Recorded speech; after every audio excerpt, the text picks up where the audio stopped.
Hello, good evening everyone. Welcome to a new video web series. And this is all about how to transit from IBDP to IIT.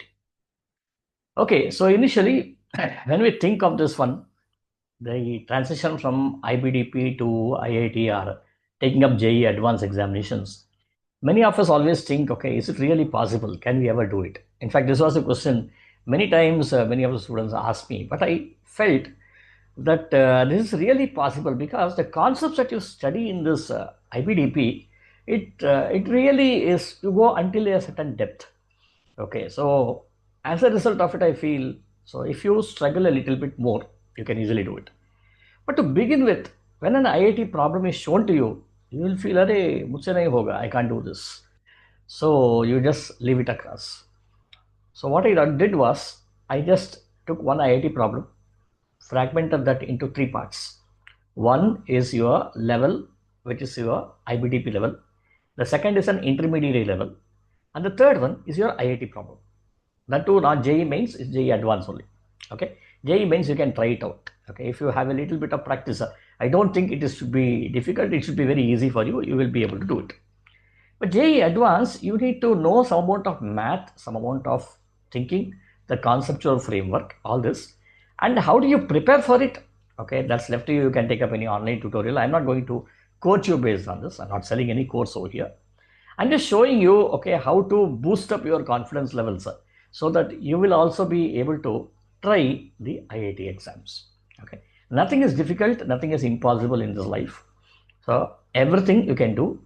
The only thing is you have to parallelly read something extra, solve some extra problems. If you have that in you, you will be able to do it. Okay, and without wasting enough time, we will just start working on this. So now let us begin with this. The first question. So I will start with a level 1 problem, okay, which is a typical IBDP or maybe your CBSE or any other curriculum. Anybody can do this kinds of problems. A satellite of mass m is moving in a circular orbit of radius r0 around a planet of mass m. This is, for example, a satellite is moving around Earth. To calculate the orbital speed and the time period of the satellite. Okay, so what is this problem on? Gravitation. Okay, how can you do this? This problem is very easy to do it. What you have is you have the Earth over here of mass m here, and then you have a small satellite of mass m here. This is at a distance r0 here, right? So this was at a distance r0 here, r0, and you need to find out the orbital speed. What is the orbital speed? Orbital speed is v0 is equal to square root of gm divided by r0. And what is the time period of the satellite? The time period of the satellite is nothing but t0 is equal to 2 pi r0 divided by v0. The total circumference. Oh, I didn't write an m here. Okay. Okay, so 2 pi r0 is nothing but total circumference, total distance traveled by the satellite, and with the speed, distance by speed is nothing but time period. If I substitute this, I get the answer as 2 pi into square root of gm divided by, 2 pi into, 2 pi into r0 divided by square root of gm by r0, which should now be 2 pi by root gm into r0 to the power of 3 by 2. Do you identify what is this law? This is nothing but your t square proportional to r naught cube. What is this? Kepler's third law. Second law, Okay, so we already got this. So a very simple question. So this is what you need to know. So this is something which you know already. You may say, "Arey, how is this?" And what you call a beginning point to an IIT problem. Just wait, picture abhi baki hai. So let us go on to the next one. This level 1 is done. Now level 2. Now let me add something to it. Let me add the complexity. A satellite of mass m is moving in a circular orbit of radius r0 around a planet of mass m. Suddenly an additional central force acts on the satellite directly towards the planet, whose magnitude is proportional to r cube, 1 by r cube. If the satellite continues to move in a circular orbit of the same radius, r0, describe qualitatively and quantitatively how does the orbital speed will change.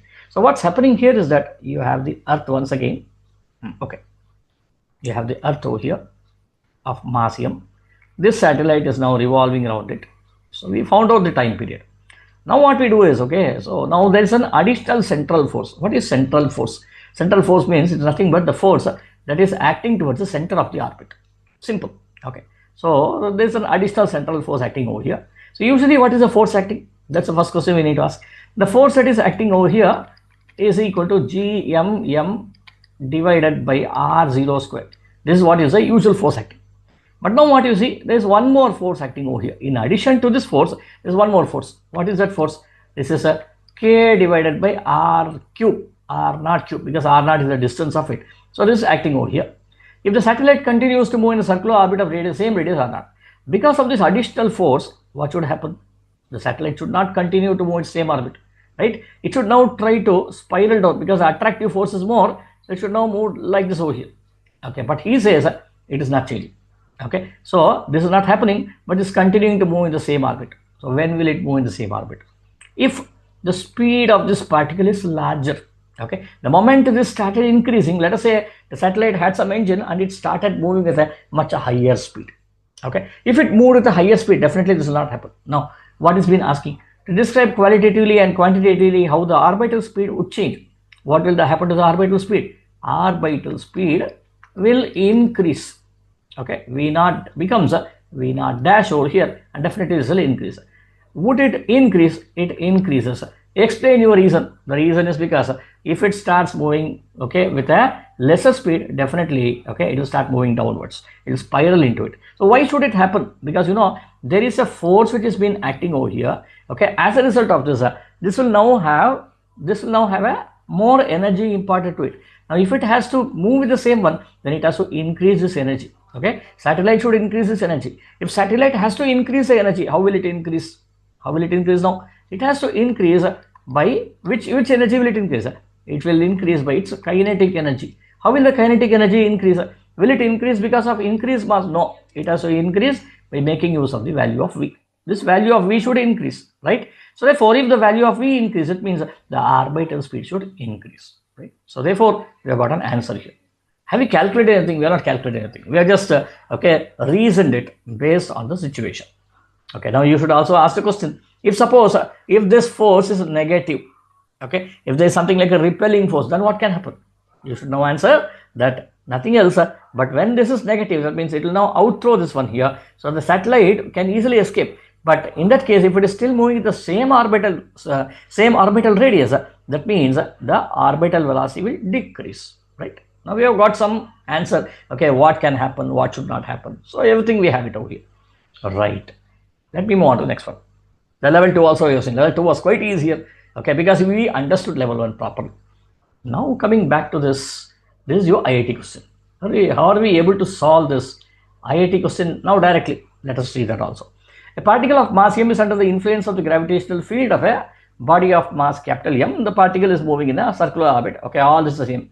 Then the particle is subjected to an additional central force until here is same, corresponding to the potential energy. Something new has come here. See, this one was not given. There, what did we have? We have K divided by R cube. Force was directly given. Here there is no force. There is a potential here. Now this is where JEE advanced students should be able to carefully look into it. Okay. So now you should be able to differentiate between the force and the potential. Potential is not equal to force. But you should now ask the question. See, if I get the force there, I will be able to calculate. I know how to do this one. But if I get something like this, how do I go ahead? This is something which I do not know. Okay. When alpha is positive constant of suitable dimensions and r is a distance, okay, the particle moves in the same circular orbit. Same question. And the combined gravitational potential with m and vc of r, but with a new time period t1, then t1 square minus t0 square by t1 square is given by. Okay. The question was really made very, very complex, but actually it is not complex. Now what you might be thinking is that, hey, how do I go with it? Now what we do is, we have missed something in the previous slide. Let me go back to this. Now in this problem, I only asked you without doing any calculation, how do you arrive at it? Now the question is, with the calculation, can you find out what is the new velocity? Now how do we do this? This is the question. Now the thing is that, see, when this K by R cube was not there, so how did you get the value of velocity? How did you get the orbital velocity? Simple, yeah, very, very simple. So what did we do was that we equated, whenever a particle is moving in a circular orbit, we had a gravitational force G mm divided by R0 square was equal to the centripetal force, which is nothing but mv naught square divided by r0, mv square by r, right? We got this, and this r0 and r0 we cancelled, this m and m we cancelled, and thus we got v naught square is equal to gm divided by r naught. We got this one here. This is when the central force was not acting. Now the central force is acting. What should I do? Now instead of this gmm by r square, I need to substitute this one here. So what should I do now? Let us do this also. Okay, so I will now write gmm divided by r naught square plus k divided by r naught cube is equal to, what is that I should write? mv naught dash square. Okay, or maybe I will not write mv naught. I will write mv square divided by r naught, right? So now I will cancel this r naught. Here it becomes square, and here it becomes only one r naught. So I can easily say that v naught square is equal to, now this m is there, so I will write gm divided by r naught plus k divided by m r naught square. This is what I have, right? Only thing is, in addition to this, we got this one here. So now let us move on to the IIT problem. Right. So this problem states a particle of mass m is under the influence of the gravitational field of a body of mass. Okay. The particle is moving in a circular orbit of radius r. All this is same. The particle is subjected to an additional central force according to the potential energy. Now, okay, fine. And it gives you Vc equal to m of alpha divided by r cube. What is being given? Potential energy is given. Okay, a potential is given. So you are not being given the force. Okay, if the force was given, you can easily solve. But unfortunately, potential is given. And it says where alpha is a positive constant. Now in gravitation, you might be knowing that whenever you have a potential due to a gravitation, then if this potential is positive, it will be directed outwards. If you remember, the gravitational potential was given by, okay, so therefore, if it is an attractive potential, this would be negative. But here it says where alpha is a positive constant. See, every term, every phrase has a meaning. There is a clue which has been given. You need to be very careful while you solve the IIT problems. So alpha is a positive constant means what? This alpha is constant. So therefore, this V is also a constant. If V is constant, then what kind of potential it is? It's a positive potential. What do you mean by positive potential? That means if this is the Earth, this is the satellite which is now moving around like this over here, then there is a possibility that this potential is now trying to make this particle to go outward. This is what is happening. It's not dragging inward, it is dragging outward over here. Okay, so now what you should do? That's the next question. So therefore, now the force, you need to calculate it. So the force acting over here, you need to draw the FBD. What is the FBD here? The FBD tells you there is a force due to the central force acting like this, and there is a force which is acting due to the gravitation. That's the net force acting here is nothing but Fg minus Fc. This is your net force. This is your net force. Okay. So before doing this, I think we missed one more thing. What we missed was that, see, we got the value of the force. Okay. We came to know, but when the force is there, then what will happen to the velocity? Okay. When there is a force which is acting towards the center or away from the center, what will happen to the velocity? That's what we came to know. But now the question is that how do you compute that velocity? That we have not found, right? Let us do that first, and then we'll go back to the slide once again. So therefore, when you have something like this, F is equal to so much, then we know what is this F here? F is nothing but mv square divided by r naught, right? I'm going to just substitute this. This should now be equal to gmm divided by r0 square plus k divided by r0 square. This was the previous problem. That's why I'm doing this in the same slide. So therefore, now what happens is I can cancel this m over here, and then this r naught extra r naught here, one r naught goes away, 1 0 square goes away here. And what was this? This k r cube, right? Okay, r cube over here. So this becomes square over here. In other words, this becomes v square will now be equal to gm by r naught plus k divided by r naught square into m. This is what I get. And from here I can calculate what is the speed. How do I calculate? I can find out the time period. How do I find the time period? I can find out time period is equal to distance divided by time taken. Okay, quite easy. Okay, so therefore, now let me go back to this problem once again. Now here what's happening is you have already got the value of V here. From V, if you get this value of Fc, then from the previous method, from this, okay, you can substitute this value of Fc here, and from here you can solve it. Okay, problem appears to be very simple, right? So you know what is the path, how do you go with it? Okay, so level by level, part by part, you should be able to understand the concepts and then try to solve it. Okay, it is not just a substitution problems. So you need to know each and every part. Okay, now let me move on. Now therefore, now we have got this over here. Now how do you get the value of Fc? That's the next question, right? The value of Fc, you get this by the equation minus dV divided by dx. Have you learned this or not? You already learned it, right? In calculus you have learned it. Okay, or maybe in physics also, when you are doing something on gravitation, especially the HL students, you would have learned this one here. So which should now be equal to minus dV divided by dr, right? So let us calculate this. I'll do the calculation here itself. We'll go to the next slide for the further ones. So therefore, your Fc will now be equal to, if I differentiate this, what do I get over here? So where is this? M alpha. M alpha V is equal to M alpha divided by R cube. So Fc should now be equal to minus 3M alpha into minus 1 by R power 4. Why did I do like this? I'll do one thing. Okay, I will do it step by step. Instead of doing like this, I'll do it step by step. I'll write minus of, and now this is M alpha by R cube would be, so if I take this, M alpha is a constant.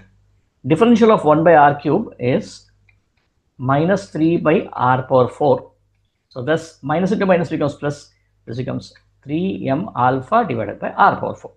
What is that we have got? We have got the value of Fc. Next, what's the next step? Next step is nothing but F net.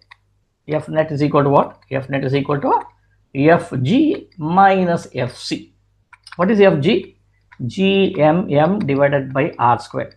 What is Fc? We already got the value of Fc. What's the value of Fc? Go back, 3m by R power 4. 3m alpha by R power 4. 3m alpha divided by R power 4. What's the next step? We already got the value of F net. What's the value of F net? Because it's circular motion, you should be writing this as mv square divided by R, right? Your value of R is not changing. The value of V, what is V here? We will keep it just like this, but we need to do something here. We need to find out the time period here. Okay, we cannot stop here. So how do you relate time period here? I will just see first what we do is, let us cancel the value of M here. So this M, this M, this M goes away. Okay, now we need to get the value of V. How do I get the T? How do I get the value of T?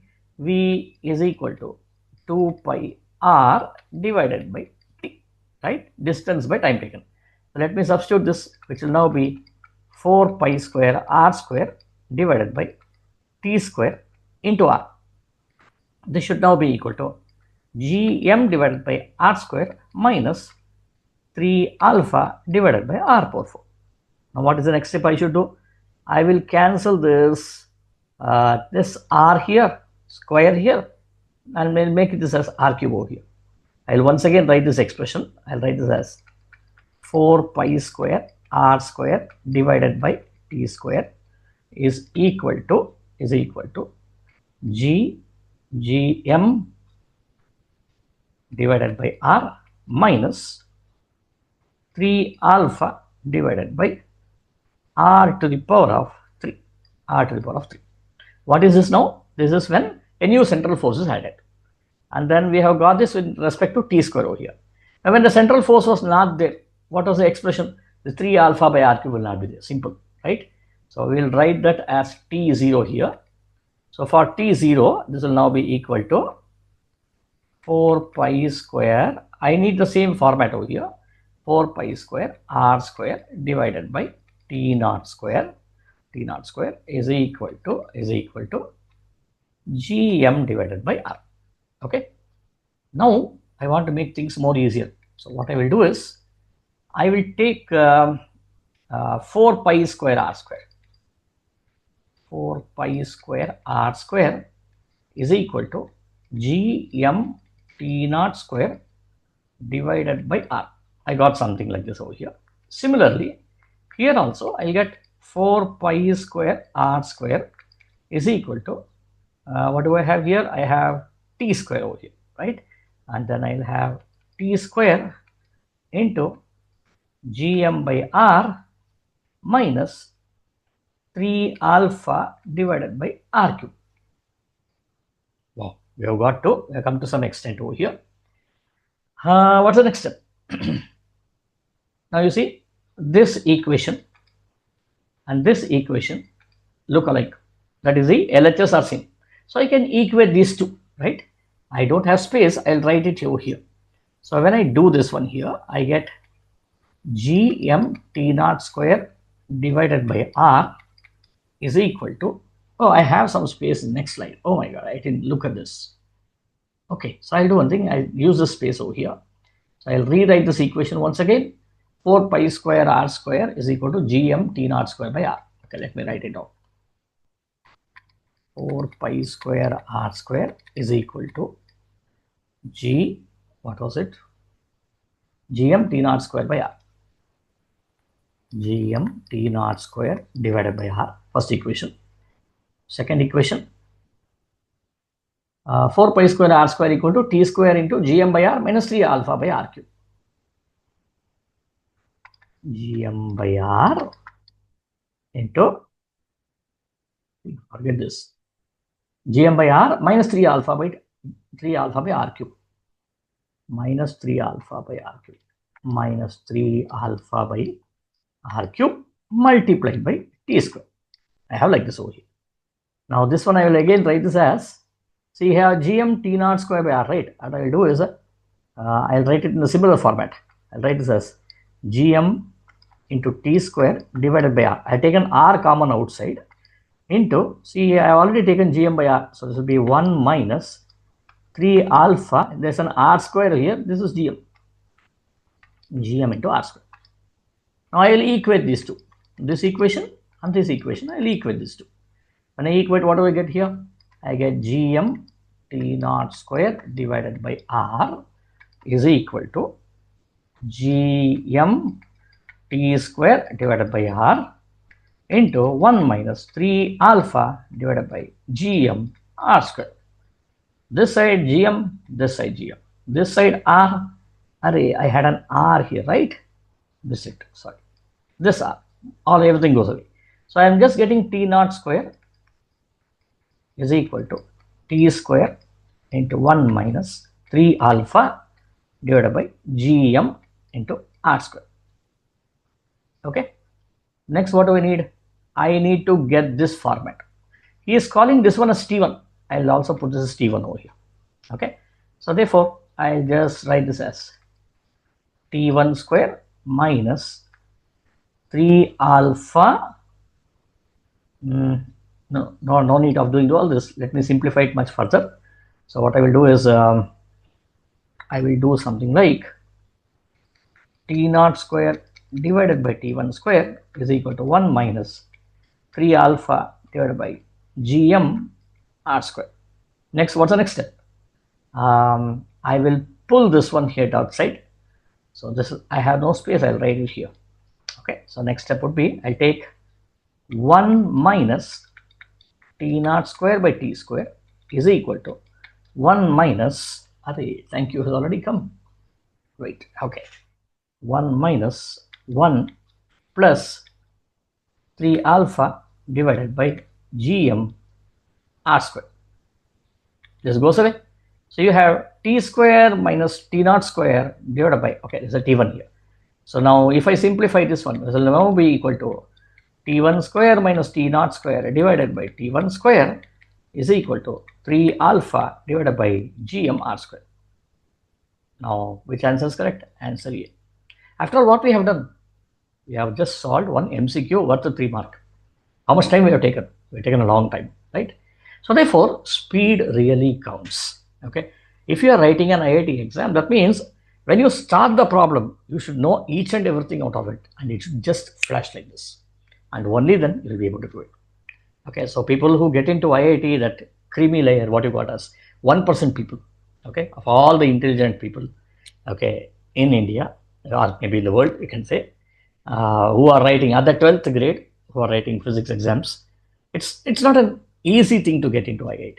Okay, it's not just, okay, You studied something, you went there, you vomited. Okay, so the same type of questions comes as well.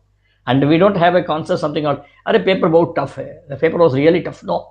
Okay, paper is meant to be tough. Okay, paper is always tougher, and you need to know how to solve it. Okay, so cracking should be your key, and not saying paper is very tough and I can't do it. Okay, there's nothing like that. Okay, so if you aspire to be in IIT, then you should solve hundreds of such problems. Only then you would be able to do anything. So it's all a game of mental physics. Okay, how fast your ideas are coming to and how you are able to solve it. Okay, so this with this, I think we have come to an end to the problems over here.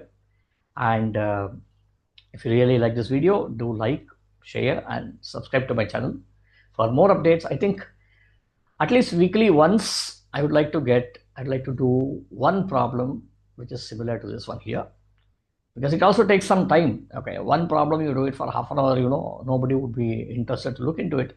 People who are really interested, okay, would come to it. Hardly maybe 1% of the entire IBDP team. But anyway, if you really want to get a grip on it and want to do something, then this is a time and you can easily do it. Okay, so many of them had this myth saying that, okay, it's not possible for us because we have taken IBDP, so we'll not be able to clear IIT exams. That's completely incorrect. So everyone can be able to clear the IIT exam. Okay, provided that your way of looking at things should change. Pick up any coaching, okay, and try to work on it. Or maybe if you have books like H.C. Verma or Irido, then I think that's more than sufficient. You can easily start working on it and you'll be able to get a decent score. Okay, so with this, thank you everyone for being with me. Let me see you in the next video. Thank you.